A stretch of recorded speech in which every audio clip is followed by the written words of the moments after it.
Ladies and gentlemen, welcome on back. In this one today, I wanted to take a moment to talk about the current state of COD Zombies because a lot of news has been coming out lately and none of it has to do with the new game releases or important updates that the games have been receiving.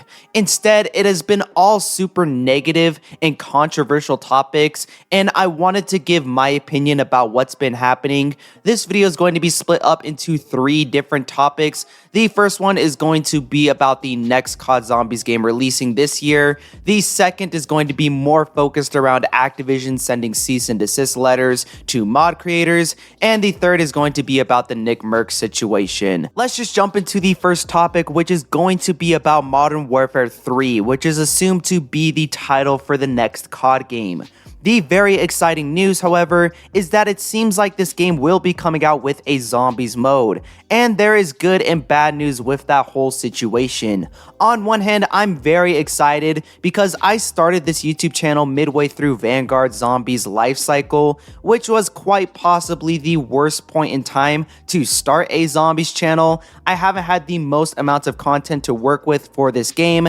It's mainly been nostalgia-like videos and me giving my own opinion about how I feel towards the older games. So for me personally, I am excited because this will be the first time ever that I actually have content to make about this game and to talk about for this game. Another thing that I'm excited for is that this is going to be the first modern Call of Duty Zombies game. A lot of the zombie modes in the past have either taken place in the future, like with Black Ops 2, Black Ops 3, and Black Ops 4, or in the past like with World at War, Black Ops 1, and Black Ops Cold War. This will be the first time ever that COD Zombies has had a modern theme. The theme never really mattered when it came to the zombies mode because the zombies storyline always had its own time setting that was completely different from the multiplayer and campaign mode. For example, Black Ops 2 Origins is technically one of the first maps in the story,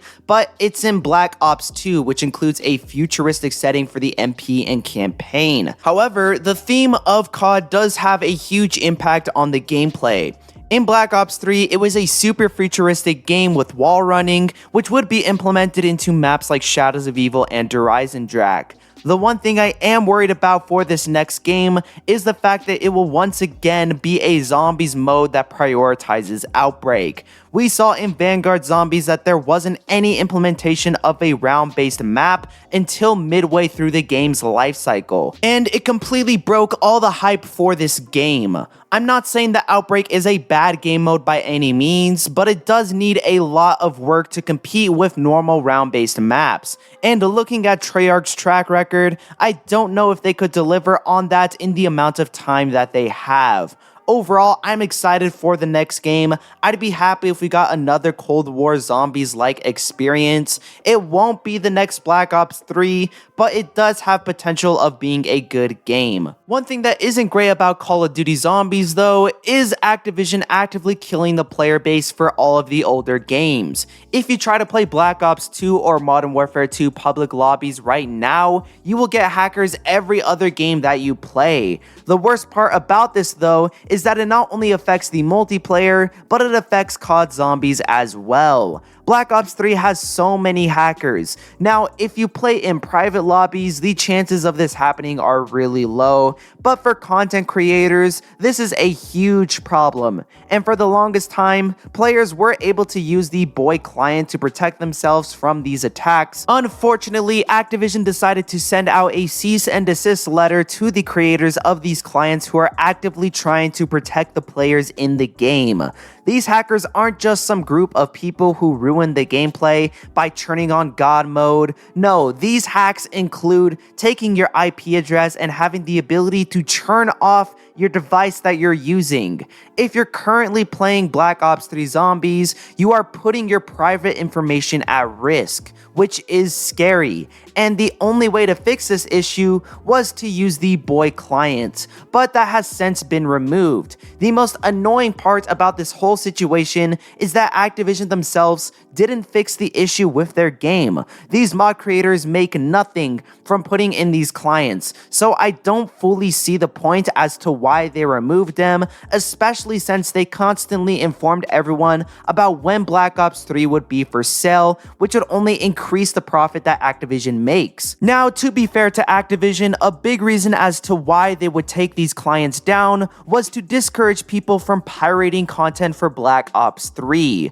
But again, they did nothing to fix this issue at all, and now players are unable to play the good older COD games. I've always been wanting to play custom zombies on Black Ops 3, but after I heard about my IP address potentially being leaked, or the possibility that my PC could randomly turn off, I decided to hold off for a bit. Activision made the wrong move by sending out these letters in the first place, and then they dug themselves in an even deeper hole by not fixing the issues that currently stand with these older games. And speaking of Activision, coming into our last bit of news, we have the whole Nickmercs situation. Now, for those who aren't caught up to date yet, what pretty much happened was that Activision and Infinity Ward released a package in the store for Modern Warfare 2 where you could play as Nickmercs and Tim the Tatman. This was the first time and probably the last time that Activision would implement a YouTuber bundle into Call of Duty. Shortly after the release of these bundles, Nickmercs would head over on Twitter and say some controversial things. Now, I won't be discussing whether or not I agree with the thing that Nickmercs says. That will be up for you guys to debate. What I will discuss, however, is Activision's response to the tweet.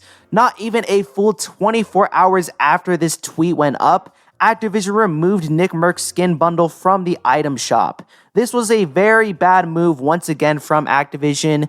It would have been better if they privately reached out to Nickmercs and asked him to just take down the tweet. Not that it should have even been a problem in the first place, but instead they went with the most drastic decision right off the bat. This not only leaves a bad impression for everyone else in the community, but to every creator that supports or has supported Activision. In response to the removal of the bundle, Tim the Tatman asked for his to be removed as well, which it shortly was after the request. You also have Dr. Disrespect as well, saying that he will no longer support Activision or even consider playing a COD game until they add the Nickmercs bundle back. With the attack of one big streamer, Activision got two others upset in the process. And it sucks because Activision most likely doesn't even fully support the LGBTQ community, and when they say they do, like in previous tweets, it's only for propaganda to appeal to those who probably haven't bought the game yet, and to look good as a business. If you need proof of this, no other European business with an American counterpart celebrates the LGBTQ community during the month of June. It's only an American thing. Overall, it sucks to see because Activision is trying to bring in some other community, which I'm totally fine with and down for, but it's coming at the cost of those who've been with the franchise for a long time. I mean, if you look at another company like Bud Light, on one hand, it's great that they're supporting another community, but on the other hand, by supporting that community, they are isolating their core audience of people who are willing to buy Bud Light. And it goes to show because that business hasn't been doing so well ever since the start of June with the LGBTQ commercials. Overall though, this has just been a horrible year for Call of Duty and a horrible year for COD Zombies, because not only did we not get any new content, but all the old content was stripped away as well because we can't safely play the older games. Hopefully the future is better for Call of Duty. They need to do some big changes when it comes to studio management, especially over at Activision, but let me know what you guys think down in the comments below. I'm very interested to see the discussion for this video. If you did enjoy, leave a like, subscribe, do all that. Check down the description as well for more zombie related content. And yeah, I got nothing much else to say, so peace.